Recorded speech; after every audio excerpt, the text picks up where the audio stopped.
بسم اللہ الرحمن الرحیم۔ شوال کے 6 روزوں کی فضیلت۔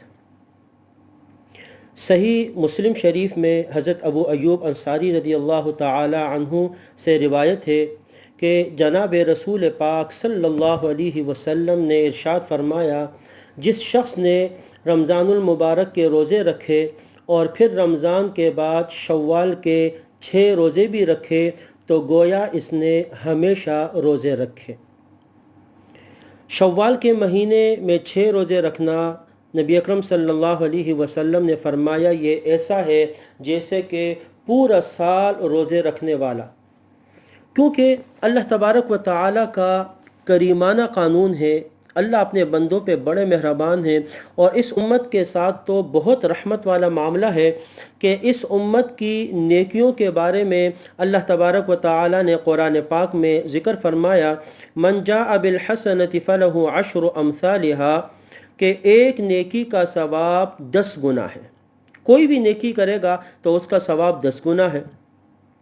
اب ایک مہینے کے روزے تو گویا 10 مہینوں کے روزے کے برابر ثواب، رمضان کے ایک مہینے کا روزوں کا ثواب 10 مہینوں کے برابر یہ ہو گئے۔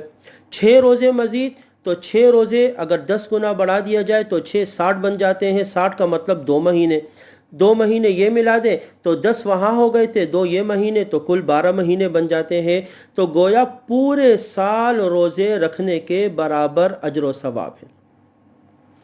تو جس نے رمضان کے روزے رکھے اس کے بعد 6 روزے شوال میں رکھے تو اجر و ثواب کے لحاظ سے یہ شخص ایسا ہوا جیسا کہ پورے سال روزے رکھنے والا۔ تو اسی لیے اس کا اہتمام کرنا چاہیے شوال کے مہینے میں 6 روزوں کا۔ ان سے متعلق چند مسائل ہے، یہ جو روزے ہیں شوال کے۔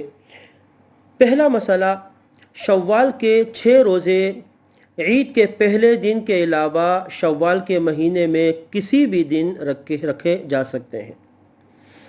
مسئلہ نمبر 2، ان روزوں کو مسلسل یا لگاتار رکھنا ضروری نہیں ہے، وقفے کے ساتھ بھی رکھ سکتے ہیں کہ ایک روزہ رکھا پھر بیچ میں 2-3 وقفہ پھر رکھ دیا، 2-3 کے دن کے وقفے کے ساتھ، تو مسلسل رکھنا ضروری نہیں ہے، وقفے کے ساتھ بھی رکھ سکتے ہیں۔ مسئلہ نمبر 3، ان روزوں کا آغاز عید کے دوسرے دن سے بھی شروع کرنا ضروری نہیں ہے۔ بعض احباب بڑے اہتمام کے ساتھ عید کے دوسرے دن سے شروع کرتے ہیں، بعض کا معمول ہوتا ہے، لیکن یہ ضروری نہیں ہے۔ اگر کوئی بعد میں بھی شوال میں 1 ہفتے بعد یا بعد سے بھی شروع کرنا چاہے تو اس کو اس کا پورا ثواب مل جائے گا۔ چوتھا مسئلہ، اگر کسی نے شوال کے 6 روزے رکھتے ہوئے درمیان میں کوئی ایک روزہ توڑ دیا کسی بھی وجہ سے، تو اس روزے کی قضا لازم ہوگی اور اس کے بدلے ایک روزہ اس کو رکھنا ہوگا۔ مسئلہ نمبر 5، شوال کے 6 روزوں میں رمضان کے قضا روزوں کی نیت کرنا درست نہیں ہے، کیونکہ فرض روزوں کی قضا بھی فرض ہے۔ رمضان کے روزے فرض ہے، تو اگر کسی نے نہیں رکھا تو اس کی قضا بھی اس کے ذمے فرض ہے، اور فرض کے اندر کسی دوسرے نفل یا کسی اور کی نیت کو جمع نہیں کر سکتے، لہٰذا قضا روزے الگ رکھے جائیں گے اور یہ 6 روزے شوال کے نفلی الگ رکھے جائیں گے۔ مسئلہ نمبر 6، شوال کے یہ جو 6 روزے ہیں ان میں اگر کسی دوسرے نفلی روزوں کی نیت کرنا چاہے تو وہ کر سکتے ہیں۔ رمضان کے قضا روزوں کی نیت تو نہیں کر سکتے، لیکن اگر دیگر نفلی روزوں کی، جیسے مثال کے طور پر ہر مہینے 13، 14 اور 15 تاریخ کا روزہ بھی نفلی ہے، ایام 20 کے روزے، تو اگر کوئی 13، 14، 15 تاریخ کو شوال کے بھی روزے رکھ لے اور ان ایام 20 کی نیت بھی کر لے تو بھی درست ہے۔ یا کچھ لوگ ہر پیر اور جمعرات کے دن نفلی روزوں کا اہتمام کرتے ہیں تو شوال کے روزے رکھ لے اور اس کے ساتھ ساتھ پیر اور جمعرات کے دن روزے کی بھی نیت کر لے، تو دونوں نفلی، چونکہ دونوں نفلی ہے تو دونوں کا ثواب ملے گا اور دونوں کی نیت کرنا درست ہے۔